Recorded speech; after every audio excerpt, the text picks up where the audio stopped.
জাতীয় শহীদ সেনা দিবসে রাজধানীর বনানীতে সামরিক কবরস্থানে শ্রদ্ধা জানিয়েছেন নানা শ্রেণী পেশার মানুষ। সকালে পিলখানায় শহীদ সামরিক কর্মকর্তা সদস্যদের সমাধিতে রাষ্ট্রপতি ও প্রধান উপদেষ্টার পক্ষ থেকে পুষ্পস্তবক অর্পণ করা হয়।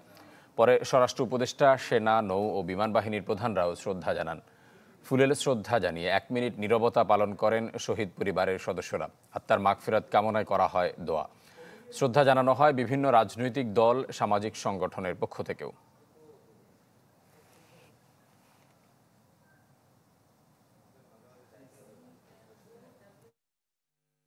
স্বাধীন তদন্ত কমিশন হয়েছে। এই কমিশনের মাধ্যমে এই ঘটনার যারা মাস্টার মাইন্ড তাদের নাম উঠে আসবে এবং তাদেরকে বিচারের আওতায় নিয়ে আসা হবে বলে আমরা শহীদ পরিবার আমরা বিশ্বাস করি।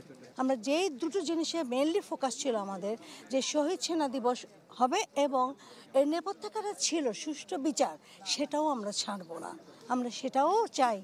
হাসিনার নেতৃত্বে আওয়ামী লীগ তারা অত্যন্ত পরিকল্পিতভাবে এই ঘটনাটির সঙ্গে যোগ সাজশ করে যথাসময়ে যথাযথ ব্যবস্থা গ্রহণ না করে তারা এই ঘটনাগুলো ঘটতে দেন।